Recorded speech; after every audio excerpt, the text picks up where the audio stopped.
Yesterday we had the introduction of the Green New Deal resolution. We broke down some of the details on it, some of the initial, I guess, response to it being put forward. And one aspect of that was that Nancy Pelosi said something that I interpreted as quite condescending about it when she said to Politico, the green dream or whatever they call it, everybody seems to support it even though they don't know what's in it, effectively she said. So that seemed insulting, considering that this has, not only just massive approval from most people, including a majority of Republicans, but virtually every presidential contender in the Democratic primary has signed on to it. To say the green dream or whatever, and to pretend like you don't know what it is. I mean, if she is really that out of touch, that's very concerning because the Green New Deal has been a topic on a variety of cable shows, stuff she might be watching on Twitter. People have been talking about it. She's got to know, as the head of the House, that the most popular and most dynamic member of the House is proposing such bold legislation, especially when it's in her own caucus.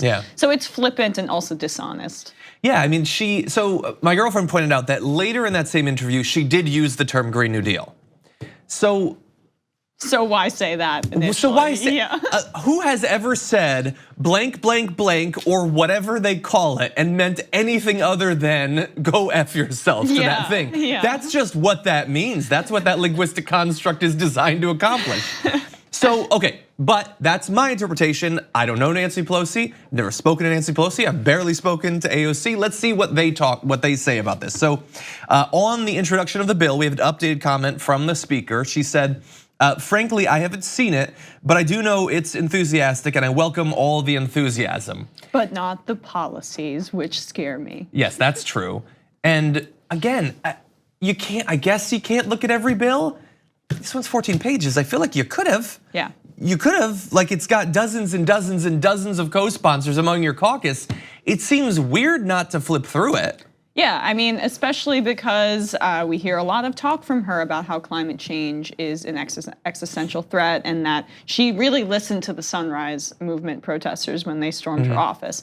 But unfortunately, she hasn't really shown to be a leader on climate, which is what Ocasio-Cortez called her in a quote defending Nancy Pelosi. But I almost love that Ocasio-Cortez is doing it because she has such a microscope on her and is so influential that alienating Nancy Pelosi, she's playing politics, which I like to see her do, right? So that she is proving that she can kind of make friends with the Democratic Party, but still act in the way that we would want her to on the substance of the legislation. Because sometimes I feel like people that like watch our shows or comment are like, they're like, she needs to fight harder. She needs to slam Nancy Pelosi.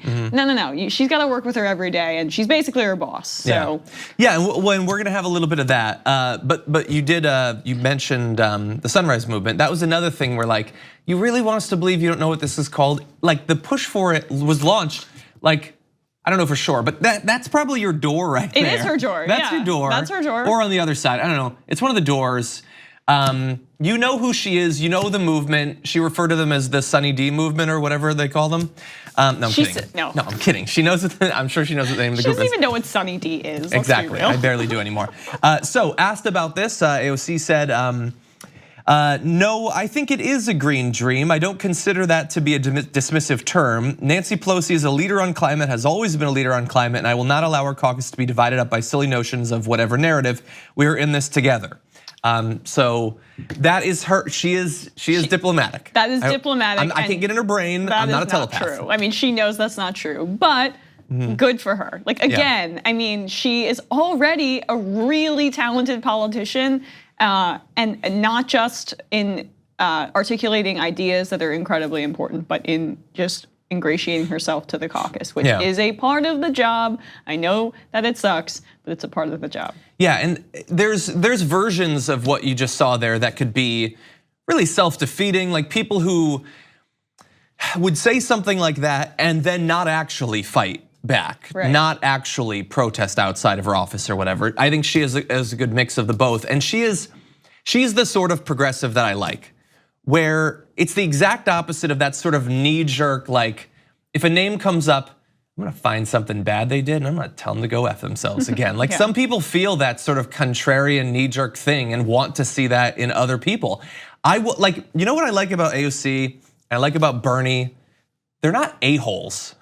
That's what I like about them. They're progressives, they're strong, they fight, they're smart, they're right on the issues.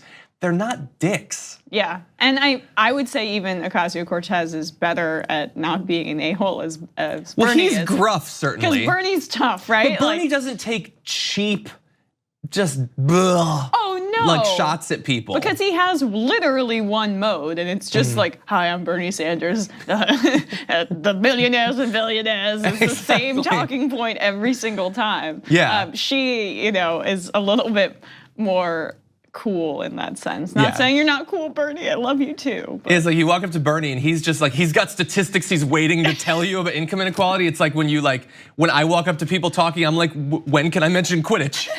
I'm just waiting for my opportunity, my window. The answer is never, John. No, I'd like to. The answer is never. I would like to.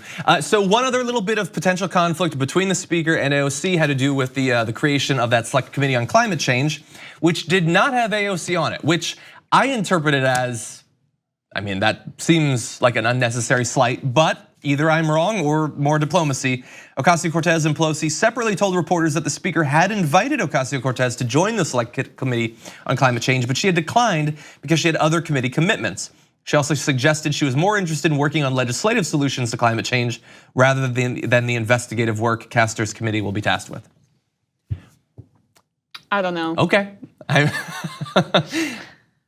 That is very diplomatic. And also potentially true. I don't want to call anyone a liar, but everyone lies. Seems important. No, I don't know. Look, she's going above and beyond to make sure that she's not alienating the rest of the caucus. I just hope that they return the favor and treat her with the same respect that she is treating Nancy Pelosi.